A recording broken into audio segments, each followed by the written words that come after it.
ఒక మంచి campus సెలక్షన్స్లో job రావాలి అంటే మంచి కాలేజ్ ప్రిఫర్ చేయాలి. క్యాంపస్ ప్లేస్మెంట్ కావాలనుకుంటే ఇప్పుడున్న ప్రెసెంట్ సిచ్యువేషన్లో బేసిక్ శాలరీ ఒక ఫ్రెషర్కి ఎంత ఉందండి? యావరేజ్గా క్యాంపస్ ప్లేస్మెంట్స్ కాకుండా నార్మల్గా బయట తీసుకెళ్తే కనుక చాలామంది బీటెక్ అయిన వెంటనే ఫారిన్కి వెళ్ళిపోవాలి, ఎంఎస్ చేయాలి, ఎంటెక్ చేయాలి అనుకుంటారు ఫారిన్లో. వాళ్ళు ఎటువంటి ప్రిపరేషన్, ఎటువంటి ట్రైనింగ్ తీసుకోవాలి? ఇప్పుడు ఫారిన్కి వెళ్ళాలంటే ఎంఎస్ చేయాలని సంథింగ్ అట్లా ఉంటుంది. ఓకే అంటే వాళ్ళకి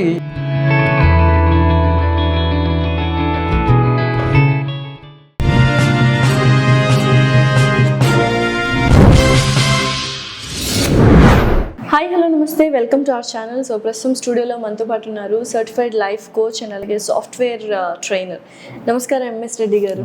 సో ఎలా ఉన్నారు? చాలా బాగుంది. మీరు ఎలా ఉన్నారు? చాలా బాగుంది. సో దాని ప్రకారం చూసినట్లయితే ఒక మంచి క్యాంపస్ సెలక్షన్స్లో జాబ్ రావాలి అంటే మంచి కాలేజ్ ప్రిఫర్ చేయాలంటారా?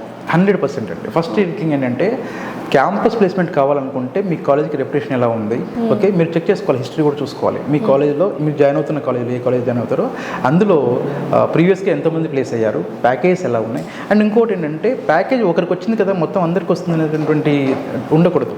ఏంటంటే దట్స్ నాట్ ట్రూ. ఒకరికి వచ్చినంత మాత్రం మనకు అందరికి వస్తుందని కాదు. కాకపోతే there is a chance of getting the package. ఆ ప్యాకేజ్ అప్పుడు ఫస్ట్ ఆఫ్ ఆల్ మనకు ఒక ఆపర్చునిటీ వస్తుంది. ఒక కంపెనీ ఉందనుకోండి, ఓకే, ఫ్లిప్కార్ట్ లాంటి కంపెనీ లేదంటే గూగుల్ లాంటి కంపెనీ, కొన్ని కంపెనీస్ ఉన్నాయి. అవి మన దగ్గర వచ్చాయనుకో, ఫేస్బుక్ లాంటి కంపెనీస్. మన ప్లేస్మెంట్కి, మన క్యాంపస్ ప్లేస్మెంట్కి మనకు వస్తున్నాయంటే మనం రెడీ అవ్వాలి. మనకే కాంపిటీషన్ ఉంటుంది. మన కాలేజీలోనే, మన టీమ్మేట్లోనే, మన ఫ్రెండ్స్లోనే, మన చుట్టుపక్కల వాళ్ళే ఉంటారు. మనం కూడా రెడీ ఉండాలి. రెడీ అవుతే కనుక వాళ్ళకి, గూగుల్ వాళ్ళకి కానీ వాళ్ళకి ఎవరికి కూడా మీరెవరు తెలియదు, నేను ఎవరు తెలియదు. మీ స్కిల్ తెలుస్తుంది వాళ్ళకి, నా స్కిల్ తెలుస్తుంది. ఓకే, సోన్స్ వీళ్ళనే తీసుకోవాలి, లాసిరెడ్డి గారిని తీసుకోవాలి, నేను ఇంకొకరిని ఎంఎస్ రెడ్డి గారిని తీసుకోవాలి, వాళ్ళకి ఏముండదు.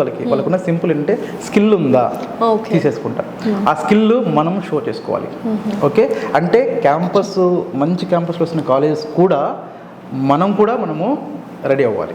ఓన్లీ క్యాంపస్ ఉంటే సరిపోదు. సో ఇప్పుడున్న ప్రెసెంట్ సిచ్యువేషన్లో బేసిక్ శాలరీ ఒక ఫ్రెషర్కి ఎంత ఉందండి? యావరేజ్గా క్యాంపస్ ప్లేస్మెంట్స్ కాకుండా నార్మల్గా బయట తీసుకెళ్తే కనుక 3 to 5 lakhs యావరేజ్ శాలరీ ఉంది. Okay, 3 to 5 LPA. Okay, so తర్వాత డిడక్షన్స్ అవన్నీ ఉంటాయి. తర్వాత వాళ్ళకి ఇన్ హ్యాండ్ వచ్చేసరికి కొంచెం తక్కువనే వస్తుంది, అంటే 20 to 25 లోపల వస్తుంది. Okay, depends on the organisation. అది నార్మల్గా ఏంటంటే జస్ట్ ఒక మామూలుగా బయటకు వచ్చేస్తే, క్యాంపస్లో చేస్తే అందులో దట్టు ఫ్యాంగ్ అని అంటారు అనమాట, FANG, ఫ్యాంగ్ అనేసి. ఇవేంటంటే గూగుల్ లాంటి కంపెనీస్, తర్వాత ఫ్లిప్కార్ట్ అని చెప్పాను కదా, ఇవన్నీ ఫేస్బుక్ లాంటివి. ఇవన్నీ ఏంటంటే నెట్ఫ్లిక్స్ కానీ ఇవన్నీ ఏంటంటే ప్యాకేజ్ చాలా హై ఇస్తారు. వాళ్ళ ప్యాకేజ్కి దెర్ ఇస్ నో క్యాప్. అంటే మేము ఇంతే ఇవ్వాలని రూల్ పెట్టుకోరు వాళ్ళు, ఓన్లీ స్కిల్ ఉందా లేదా. సో చాలామంది బీటెక్ ఫైనల్ ఇయర్ అయిన తర్వాతే కోర్సెస్ యాప్ చేస్తూ ఉంటారు. డ్యూరింగ్ బీటెక్ కోర్సులు నేర్చుకోవచ్చు, మనకి యాడ్ ఆన్ అవుతుంది అది? ఎస్, బీటెక్ అయిన తర్వాత నేర్చుకుంటా అనేటువంటి కాన్సెప్ట్ ఏమైతే ఉంటుందో అది ఎలా ఉంటుందంటే జనరల్గా ఇప్పుడు అదే చేస్తున్నారు, which is according to me which is not correct. Okay, నా దృష్టిలో ఎందుకు కరెక్ట్ కాదు అంటే, మీరు బీటెక్ అంతా అయిపోయింది, కంప్లీట్ అయిపోయింది, తర్వాత నేను ఎప్పుడో చూద్దాంలే అనుకుంటే మీరు స్టార్ట్ చేసి మీరు వెతికి చూసుకునేసరికి మళ్ళీ ఒక 1 year అయిపోతుంది. నేనేమంటానంటే, ఫర్ ఎగ్జాంపుల్ బీటెక్ లాంటి వాళ్ళకి ఏంటంటే 4-2లో వాళ్ళకి ఒక మినీ ప్రాజెక్ట్ అని అట్లా ఉంటుంది, ప్లస్ టైం చాలా ఉంటుంది. అండ్ దట్టు ఇప్పుడు ఏంటంటే మొత్తం ఎంటైర్ ఆన్లైన్ వచ్చేస్తుంది. మీరు డైలీ ఒక 2 hours కానీ 1 hour కానీ మీరు స్పెండ్ చేయగలిగితే మీరు అక్కడ కూడా నేర్చుకోవచ్చు. ఫైనల్ ఇయర్లో నేర్చుకోవచ్చు. ఓకే, కంప్లీట్ అయిన తర్వాత నేర్చుకున్నాం అనుకంటే, ముందు నేర్చుకుంటే కనుక మీకు క్యాంపస్లో వచ్చిన, క్యాంపస్ రాకపోయినా మీరు బయటకు వెళ్ళినా సరే మీకు జాబ్, అంటే మీరు కంప్లీట్ అయిపోయేసరికి, మీకు గ్రాడ్యుయేషన్ అయిపోయేసరికి మీకు జాబ్ ఉంటుంది మీ చేతిలో. అలా నేర్చుకోవచ్చు. సో చాలామంది బీటెక్ అయిన వెంటనే ఫారిన్కి వెళ్ళిపోవాలి, ఎంఎస్ చేయాలి, ఎంటెక్ చేయాలి అనుకుంటారు ఫారిన్లో. వాళ్ళు ఎటువంటి ప్రిపరేషన్, ఎటువంటి ట్రైనింగ్ తీసుకోవాలి? ఇప్పుడు ఫారిన్కి వెళ్ళాలంటే ఎంఎస్ చేయాలని సంథింగ్ అట్లా ఉంటుంది. ఓకే అంటే వాళ్ళకి ఏంటంటే వాళ్ళు ఎంట్రన్స్ టెస్టులు రాసుకొని చేస్తారు, అదొక ఇది. ఫస్ట్ మీ కాన్సెప్ట్ ఏంటో తెలుసుకోవాలి. ఫర్ ఎగ్జాంపుల్ మీరున్నారు, ఓకే, మీరు వెళ్ళిపోయారు కదా, నేను కూడా వెళ్ళిపోయాను అనుకోండి, దానివల్ల ఉపయోగం లేదు. మీకు వర్కౌట్ అయింది, నాకు వర్కౌట్ అయిన రూల్ లేదు. ఓకే, సో మీరు దేనికోసం వెళ్ళారు? యూఎస్ కిందకి వెళ్ళారు, ఫర్ ఎగ్జాంపుల్ యూఎస్ అనుకోండి, యూఎస్ కిందకి వెళ్ళారు, ఎంఎస్ చేసి అక్కడ ఏదో జాబ్ చేసుకొని సెటిల్ అయిపోవాలి, అక్కడ ఉండాలని చెప్పి కాన్సెప్ట్ మీకు. నాకు అలా కాదు, నేను ఒక 2 years ఎంఎస్ చేసేసి ఒక తర్వాత మళ్ళీ ఇంకొకటి ఏదో చేసుకోవాలి, నేను మళ్ళీ రిటర్న్ చేయాలి, ఇదో కాన్సెప్ట్. అసలు అదన్నీ కాదు, నాకు వాళ్ళు వెళ్ళారు, నేను వెళ్తాను. ఇలా ఉంటాయన్నమాట. సో కాబట్టి ఏంటంటే మీరు దేనికోసం వెళ్తున్నారు, నాకు ఓన్లీ సాఫ్ట్వేర్ జాబే కావాలి నాకు కావాలనుకుంటే అక్కర్లేదు. ఇప్పుడు ఎంఎస్ లాంటి కూడా అక్కర్లేదు. ఏంటంటే కనుక మనకు గ్రాడ్యుయేషన్తో బీఏ బీకామ్ బీటెక్ ఏది చేసినా కూడా మీకు ఇండియాలోనే మనకు చాలా వస్తుంది. అండ్ ఎస్పెషల్లీ ఏంటంటే స్కిల్ ఉన్న వాళ్ళని ఇప్పుడు మనం మామూలుగా ఇప్పుడు చూస్తుంటాం న్యూస్లో ఏంటంటే ఒక 18 years బాయ్ గర్ల్ లేదంటే 20 years వాళ్ళు కూడా ఏంటంటే కొన్ని ఛాలెంజెస్ ఇస్తారండి, కోడింగ్ ఛాలెంజెస్ ఉంటాయి. ఓకే, ఆ ఛాలెంజెస్ని వాళ్ళు బీట్ చేసి ఓకే కంపెనీ దృష్టిలో డైరెక్ట్గా పడిపోయేసి వాళ్ళకి మంచి ప్యాకేజ్ 1 CR ప్యాకేజ్ వచ్చిన వాళ్ళు కూడా ఉన్నారు ఓకే పర్యాణం. సో అంటే ఏంటంటే అదంతా ఒకప్పుడు ఏంటంటే ఐఐటీనే చేస్తేనే వస్తాయి లేకుంటే కనుక యూఎస్కి వెళ్తేనే వస్తుంది అనేటువంటి జనరేషన్ కూడా మారిపోయింది. ఇప్పుడు లేదు, మీ దగ్గర స్కిల్ ఉంటే వస్తుంది. సో ఆన్ సైట్ ప్రాజెక్ట్స్ మనం కొట్టాలి అంటే ఏం చేయాలి? ఆన్ సైట్ ప్రాజెక్ట్ అనేది ఏంటంటే డిపెండ్స్ అండి, అందులో చాలా విషయాలు ఉంటాయి. మీకు ఏంటంటే మీరు కంపెనీలో జాబ్ చేసిన తర్వాత మీరున్నటువంటి మీ స్కిల్ ఒకటి ఇంపార్టెంట్ ఉంటుంది, తర్వాత మీకు మీ బాస్కి ఉన్నటువంటి ర్యాపో ఇంపార్టెంట్ ఉంటుంది. సే ఫర్ ఎగ్జాంపుల్ నా బాస్కి నాకు ర్యాపో లేదనుకో నా పేరు సజెస్ట్ చేయరు వాళ్ళు. ఓకే, నేను ఎంతలా కష్టపడి కూడా చేయరు. ఓకే, మేనేజ్మెంట్ ఇలాంటివి ఉంటాయి డెఫినెట్లీ 100% ప్రతి ఇండస్ట్రీలో ఉంటాయి. ఏంటంటే అండి మనకు సబ్జెక్ట్ రావడం ఎంత ఇంపార్టెంటో వచ్చిన సబ్జెక్ట్తో పాటుగా మనము హ్యూమన్ రిలేషన్షిప్ ఎలా ఉందనే ఆ రిలేషన్స్ కూడా చాలా ఇంపార్టెంట్.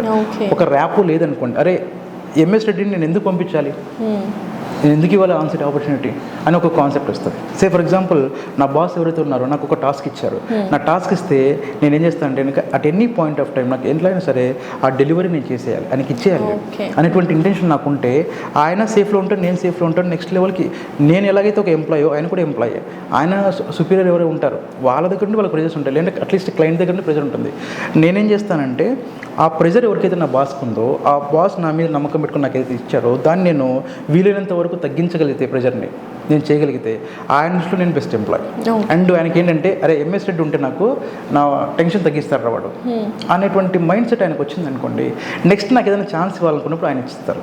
అలా కాదు నా వర్క్ నేను చేస్తాను, నా 8 hours నా 9 hours అయిపోయింది, నాకు టైం అయిపోయింది, నేను చేయను వదిలేస్తాను నేను అనేటువంటి మైండ్ సెట్ ఉంటే ఏమవుతుందంటే మీరు ఒక స్టేజ్లో ఆగుతారు, నెక్స్ట్ లెవెల్కి వెళ్ళలేరు. సో సాఫ్ట్వేర్ జాబ్ చేయాలి అండ్ అందులో మంచి ప్రావీణ్యం సంపాదించాలి అంటే కమ్యూనికేషన్ స్కిల్స్ ఎంతవరకు ఇంపార్టెంట్, ఎలా డెవలప్ చేసుకోవాలి? ఒక మిత్ ఏంటంటే అండి కమ్యూనికేషన్ స్కిల్స్ చాలా బాగుంటేనే ఐటీలోకి వస్తారు అనేటువంటిది మిత్ అనమాట. Okay, that is wrong, completely wrong. ఏంటంటే కమ్యూనికేషన్ బై డెఫినేషన్ ఏంటంటే నేను చెప్తుంది మీకు అర్థం అవ్వాలి, మీరు చెప్తుంది నాకు అర్థం అవ్వాలి, as simple as it is. That is by definition. Okay, ఇండస్ట్రీలో ఐటీ ఇండస్ట్రీలో ఏంటంటే చాలామందికి ఈవెన్ లీడ్ పొజిషన్లో ఉన్న వాళ్ళు కూడా ఓకే వాళ్ళకు కూడా కమ్యూనికేషన్ స్కిల్స్ అంటే మీరు అనుకునే జనరల్గా మార్కెట్లో అనుకునేటువంటి కమ్యూనికేషన్ స్కిల్స్ లేవు చాలామంది నాకు తెలుసు. ఓకే, కానీ అది ఏంటంటే స్కిల్ ఉంది ఫస్ట్ థింగ్. రెండవది ఏంటంటే మనం కన్వే చేయాలనుకున్నది వాళ్ళు కన్వే చేయగలిగితే, ఓకే మనం ఏం కన్వే చేయాలనుకున్నాం కన్వే చేయగలిగితే ఓకే దట్స్ ఫైన్. కమ్యూనికేషన్ స్కిల్స్లో ఏంటంటే మనం పాస్ట్ టెన్స్లో చెప్తున్నామా ఫ్యూచర్ టెన్స్లో చెప్తున్నామా చాలా ఇంపార్టెంట్, ప్రజెంట్ చెప్తున్నామా ఓకే ఈ 3 బేసిక్ థింగ్స్ ఉంటాయి, చాలా బేసిక్స్ ఉంటాయి. ఈవెన్ ఒక హాఫ్ అన్ అవర్ ఫోకస్ చేసినా సరే మనకు అది వచ్చేస్తుంది. ఏంటంటే past tense, present tense, future tense. Just సింపుల్గా ఒక వర్క్ మన క్లయింట్ మనల్ని అడిగారనుకోండి, so what is the status అని అడిగారనుకోండి, ఆ స్టేటస్ చెప్పాలంటే మీరు ఆల్రెడీ కంప్లీట్ చేసి ఉన్నారనుకోండి, మీరు కంప్లీట్ చేశారని చెప్పగలగాలి. ఓకే, అలా కాకుండా ఐ విల్ కంప్లీట్ అన్నాం అనుకోండి, ఫర్ ఎగ్జాంపుల్గా ఐ విల్ కంప్లీట్ అంటే ఫ్యూచర్ టెన్స్, అప్పుడు ఏమైపోతుందంటే ఆ క్లయింట్కి ఇంకా కంప్లీట్ చేయలేదేమో అనేటువంటి ఒక ఇదిలో ఉండిపోతుంది. సో కాబట్టి ఆ బేసిక్ సెన్స్ ఉంటే సరిపోతుంది, చిన్న బేసిక్ కమ్యూనికేషన్ స్కిల్స్ ఉంటే కనుక సరిపోతుంది, పెద్దగా కలదు. అండ్ ఇంకోటి ఏంటంటే లెవెల్స్ పెరుగుతున్న కొద్ది అంటే మనకి మీ సీనియారిటీ పెరుగుతున్న కొద్దీ ఆటోమేటిక్ వస్తుందండి. అదేంటంటే ఇంగ్లీష్ అనేటువంటి కమ్యూనికేషన్ మన సరౌండింగ్ బట్టి వస్తుంది, ప్రాక్టీస్ చేస్తూ ఎగ్జాక్ట్లీ. సే ఫర్ ఎగ్జాంపుల్ మనం తెలుగు వాళ్ళం కాబట్టి చిన్నప్పటి నుండి తెలుగు వింటాం కాబట్టి మనం వింటున్న తెలుగే, అది తెలంగాణ తెలుగు, ఆంధ్ర తెలుగు, ఏ తెలుగు అయితే మీరు ఎక్కడైతే ఉంటారో అక్కడ తెలుగే ఎక్కువ వస్తుంది మనకి ఇంపాక్ట్. అలా కాకుండా ఇప్పుడు యూఎస్లో ఉన్నారు పిల్లలు, ఓకే మా రిలేటివ్స్లో పిల్లలు కూడా చాలా మంది ఉన్నారు, వాళ్ళ పిల్లలు వాళ్ళు ఉన్నారు. నెక్స్ట్ వాళ్ళు ఏంటంటే వాళ్ళకి తెలుగు ఒక ముక్క కూడా రాదు, తెలుగు రాదు వాళ్ళకి, వాళ్ళు మాట్లాడేందుకు యూఎస్ యాక్సెంట్. కరెక్ట్. ఎందుకు వాళ్ళ మదర్, వాళ్ళ ఫాదర్, వాళ్ళ స్కూల్లో, వాళ్ళ చుట్టుపక్కల నేబర్స్ ప్రతి ఒక్కరు వాళ్ళు అదే మాట్లాడతారు. సో సింపుల్, మనకు కూడా అంతే, మన తెలుగు కాబట్టి మన తెలుగు వస్తుంది, ఇంగ్లీష్ అయితే ఇంగ్లీష్ వచ్చి ఉండేది. ఈ రాకపోయినా పర్లేదు మనకు, దాని గురించి కంగారు ఏం పడక్కర్లేదు. బేసిక్ థింగ్స్ కొన్ని ఒక హాఫ్ అన్ అవర్ 1 hour మనము చూసుకున్న కొన్ని శాంపుల్ కొన్ని సెంటెన్సెస్ ఉంటాయి, ఆ సింపుల్ సెంటెన్స్ మనం ఫాలో అయినా సరిపోతుంది. హై లెవెల్ కమ్యూనికేషన్ స్కిల్స్ ఏమీ అక్కర్లేదు. స్టార్టింగ్లో మీరు ఎంటర్ అవ్వడానికి అయితే basic communication skills, at least tell me about yourself అన్నప్పుడు మీ గురించి మీరు చెప్పుకుని ఒక 2 minutes చెప్పుకోగలగాలి. That's it, more than self introduction. ఒకవేళ అది కూడా మేము చెప్పలేము సార్ మాకు రావట్లేదు అనుకోండి, ప్రాక్టీస్ చేయండి. ఇప్పుడు చాలా ఉంది ఇంటర్నెట్లో, మనకి ఏం కాంటెంట్ డేటా ఉంది. ఓకే, ట్రై చేయండి. మీకు ఒక కోచ్ ఉంటే మంచిది, ఎవరైనా సార్ గైడెన్స్ ఇస్తే ట్రైనర్ మంచిది. లేకపోయినా అట్లీస్ట్ మీరు ఫ్రీగా, నా దగ్గర డబ్బులు కూడా లేవు సార్, నాకు ఏం లేవు సార్ అంటే నో ప్రాబ్లం. మీరు ఏంటంటే యూట్యూబ్ యూటిలైజ్ చేసుకోండి, గూగుల్ చేసుకోండి. మీరు చేసుకుంటే మీరు చాలా ఉన్నాయి బేసిక్ థింగ్స్ తెలుసుకొని 1-10 సార్లు ప్రాక్టీస్ చేయండి. ప్రాక్టీస్ చేసిన తర్వాత ఎవరు అడిగినా సరే యాక్చువల్గా బై హార్ట్ చేయక్కర్లేదు. మీకు ఒక కాన్సెప్ట్ అర్థం అవ్వాలి, మీ గురించి చెప్పాలనుకుంటే దాన్ని మీరు ఎక్స్ప్రెస్ చేస్తే సరిపోతుంది. ఏ ఐటీలో ఉన్నటువంటి మేనేజర్ లెవెల్ ఉన్న వాళ్ళు కూడా, లేదంటే ప్రాజెక్ట్ హెడ్ అంటాం మనము, అలాంటి వాళ్ళు కూడా డైరెక్టర్స్ కానీ అందరికీ గ్రామటికల్ కరెక్ట్గా వస్తుందనే రూల్ ఏం లేదు. గ్రామటికల్లీ కరెక్ట్గా అన్నీ మాట్లాడతారు కానీ అన్నీ చేస్తారని రూల్ లేదు. ఓకే అండి, కానీ ఏంటంటే మాట్లాడతారు. వాళ్ళు మాట్లాడుతున్నప్పుడు తప్పు పట్టడానికి కూడా మనకు అనిపించింది కదా సార్, చూస్తే ఎంత పర్ఫెక్ట్గా ఉంటుంది కానీ కొంచెం తప్పులు ఉంటాయి. కాబట్టి అది పట్టించుకోకండి, ఓన్లీ మాట్లాడండి, ఎంత వీలైతే అంత మాట్లాడండి. దానివల్ల మీకు కమ్యూనికేషన్ ఉంటుంది. సో కాబట్టి కమ్యూనికేషన్ ఉండాలనేది రూల్ ఏం కాదు. సో ఒక యావరేజ్ ఇంజనీరింగ్ స్టూడెంట్కి ఎటువంటి బేసిక్ కోర్సెస్ ఉన్నాయి? కోర్సెస్లో కూడా డిఫికల్ట్, ఈజీ అండ్ మీడియం ఉంటాయి కదా. సో అటువంటి కోర్సెస్ ఏంటి ఒక యావరేజ్ బేసిక్ ఇంజనీరింగ్? సో ఇప్పుడు మీరు చెప్పినట్టుగా AI and machine learning ML అని ఉంటుంది. ఓకే అండి, ఇది చాలా టఫ్ అకార్డింగ్ టు దెమ్. వాళ్ళ ప్రకారంగా ఇది చాలా కష్టం, ఎందుకంటే అందులో మ్యాథమెటిక్స్ చాలా ఇన్వాల్వ్ అయి ఉంటాయి. ఓకే, ఆ లెవెల్ ఉన్న వాళ్ళు మాత్రం ఆ లెవెల్ చేసుకోవచ్చు. సార్ మాకు ఆ లెవెల్ లేదు, మేము ఏదో జస్ట్ యావరేజ్కి వెళ్ళిపోతున్నాం అనేటువంటి మైండ్ సెట్లో ఉన్నాం. అది కూడా మైండ్ సెట్ అండి, యావరేజ్ తర్వాత ఇది అనేటువంటి మైండ్ సెట్టే. కాకపోతే ఏంటంటే ఇప్పుడు వాళ్ళ మైండ్ సెట్ని ఇప్పుడు నేను సడన్గా నేను మార్చలేను కాబట్టి టైం పడుతుంది కాబట్టి. సో ఇప్పుడు నేనేమంటానంటే మేము మా మైండ్ సెట్ ఇదంతా మేము యావరేజ్ పిల్లలము, మేము స్టూడెంట్స్ ఏదో గడిచిపోతుంది. ఓకే, 1 నైట్ స్టాండ్ అంటే ఒక నైట్ మేము ఏదో 20 బ్యాటింగ్ చేసేసి నైట్ ఏదో చదివేసి మార్నింగ్ ఎగ్జామ్ వచ్చి పాస్ అయిపోయాం, మాకేం సబ్జెక్ట్ లేదు అనుకునే వాళ్ళు, మేము అలాగే చేస్తాం అనుకునే వాళ్ళు మాత్రం. ఓకే, కోర్సెస్ ఏంటంటే ఈ ఫుల్ స్టాక్ తర్వాత ఫ్రంట్ ఎండ్లో ఉన్నటువంటివి ఇలాంటివి చాలా సింపుల్గానే ఉంటాయి. ఒక లాంగ్వేజ్ ఒకటే చెప్తాను ఏంటంటే, సార్ మాకు ఏమీ రాదు సార్ ఇప్పటి వరకు, మేమేం నేర్చుకోలేదు సార్, ఇప్పటిని మొదలు పెడితే మేము ఎంతకాలంలో మేము జాబ్ కొట్టేయచ్చు అంటే నేనేమంటా అంటే 3 months మ్యాక్సిమం. ఓకే, ఏం చేయాలి? డైలీ ఒక టైం సెట్ చేసుకోవాలి, అది 1 hour 2 hours 3 hours అనేటువంటిది ఒక ఇది పెట్టుకోవాలి. ఓకే, HTML CSS JavaScript ఈ 3 నేర్చుకోవడానికి ఒక యావరేజ్ స్టూడెంట్ అనుకునేటువంటి వాళ్ళకి కూడా ఎంత టైం పడుతుందంటే హార్డ్లీ 1 month పడుతుంది. డైలీ 2 hours స్పెండ్ చేస్తే maximum time I'm. Okay, so ఇది జావాస్క్రిప్ట్ ఏంటంటే, ఒక జావాస్క్రిప్ట్ వస్తే ఫుల్ స్టాక్లో ఉన్నటువంటి ఆల్మోస్ట్ అన్నీ వచ్చేస్తాయి. ఏంటంటే అక్కడ నుండి కొంచెం ప్రోగ్రామింగ్ స్టార్ట్ అవుతుంది, రియాక్ట్ చేసిన వస్తుంది, నోట్ చేసిన ఉంటుంది, అది వస్తుంది, ఎక్స్ప్రెస్ చేసిన వస్తుంది, మొత్తం ఎంటైర్ ఫ్రంట్ అండ్ బ్యాక్ అన్నీ వచ్చేస్తాయి. కాబట్టి 1 month డైలీ 2 hours మైండ్లో పెట్టుకొని కొన్ని యూట్యూబ్ ఛానల్స్ ఉన్నాయి ఫ్రీ వెళ్ళాలనుకున్న వాళ్ళకి. లేదు సార్ మేము కోచింగ్ తీసుకుంటామంటే ఇంకా గుడ్, ఎందుకంటే కోచింగ్ ఎందుకు ఉపయోగపడుతుందంటే ఆ ట్రైనర్ యొక్క అనుభవాలు తర్వాత చాలా సింప్లిఫై చేసి చెప్తారు. ఫర్ ఎగ్జాంపుల్ మీరు కష్టపడితే మీకు 2 hours పడుతుంది అనుకోండి, వాళ్ళైతే కనుక ఒక 5 minutesలో చెప్పేస్తారు, ఇలా నేర్చుకోండి అని చెప్పేసి. కాబట్టి అలా చేసుకోండి. లేదు సార్ మా దగ్గర అసలు ఏం లేదు, జీరో, మా దగ్గర డబ్బులే లేవు, మాకు ఏం లేవు అనుకుంటే ఒక యూట్యూబ్ ఛానల్స్ కొన్ని చూడండి, ఒక 10-15 చూడండి. అందులో ఆ ట్రైనర్ యొక్క వేవ్ లెంత్కి మనకి ఏది మ్యాచ్ అవుతుంది, వాళ్ళు చెప్తున్నది ఏది మనకు అర్థమవుతుంది. కొంతమందికి ఇంట్రెస్ట్ ఎలా ఉంటుందంటే, ప్రతి ట్రైనరు గొప్ప వాళ్ళే అండి, అందరూ బాగా చెప్తారు. కాకపోతే ఏమవుతుందంటే చెప్పే విధానం కొంచెం హ్యూమర్ ఎక్కువ ఉంటుంది. కొంతమందికి నార్మల్గా సబ్జెక్టే ఇస్తారు, రకరకాలుగా ఉంటుంది. కొంతమంది లెంత్కి చెప్తారు, డీటెయిల్గా చెప్తారు. లైక్ రాజమౌళి సార్ సినిమా తీసినట్టుగా ఉంటుంది, ఎలా ఉంటుందంటే చాలా పెద్దగా ఉంటుంది. కొంతమందికి ఏంటంటే పూరి జగన్నాథ్ సార్ తీసినట్టుగా ఎలా ఉంటుందంటే కొట్టేస్తారు అయిపోతుంది. ఓకే అండి, సో ఇద్దరు సూపర్ హిట్టే. కాకపోతే ఏంటంటే మీకు ఏది సెట్ అవుతుంది అనేది చూసుకొని మీరు నేర్చుకోవచ్చు.